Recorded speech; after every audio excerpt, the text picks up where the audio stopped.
খাতায় কলমে স্বামী স্ত্রী হলেও বহুদিন ধরে আলাদা থাকেন যিশু নীলাঞ্জনা। একই শহরে থেকেও মুখ দেখাদেখি বন্ধ তাদের। একসঙ্গে একটি প্রযোজনা সংস্থা চালাতেন যিশু নীলাঞ্জনা। বিচ্ছেদের কারণে কর্মক্ষেত্রেও আলাদা হয়েছে তাদের। নীলাঞ্জনা নতুন প্রোডাকশন হাউস চালাচ্ছেন, অন্যদিকে যিশুও সৌরভের সঙ্গে মিলে নতুন প্রযোজনা সংস্থা শুরু করেছেন। TV9 বাংলাকে দেওয়া এক সাক্ষাৎকারে নীলাঞ্জনা এবং তার প্রযোজনা সংস্থা আলাদা হওয়ার পর মুখ খুললেন যিশু।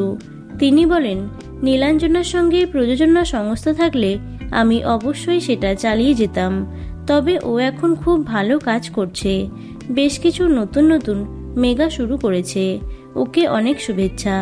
বিচ্ছেদ প্রসঙ্গে জানতে চাওয়া হলে যিশু বলেন, এটা নিয়ে আমি কোনো কথা বলতে চাই না, আগেও বলিনি, আজও বলতে চাই না।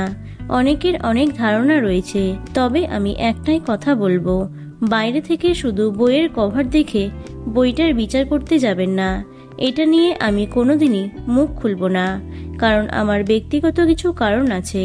তবে এমন কিছু মানুষ অবশ্যই আছেন যাদের সঙ্গে এটা নিয়ে আলোচনা করেছি, না হলে তো পাগল হয়ে মারা যেতাম। তবে আমি তাদেরও বলে দিয়েছি, যদি তারা এটা নিয়ে বাইরে কথা বলেন তাহলে তাদের সঙ্গে আমার আর কোনো সম্পর্ক থাকবে না। তিনি আরও বলেন, দুটো মানুষ এক জায়গায় থাকতে পারছে না।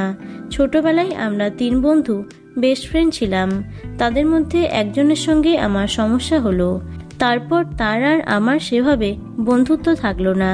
তবে আমি আর আমার আরেক বন্ধু বেস্ট ফ্রেন্ড হয়েই থেকে গেলাম। তেমন আমরাও বন্ধু ছিলাম, কিন্তু এটা হতেই পারে একটা জায়গায় আমাদের মতের অমিল, মিল, শ্রদ্ধা একসঙ্গে থাকা সবটাই একটা পয়েন্টে মনে হতেই পারে ঠিকভাবে হচ্ছে না।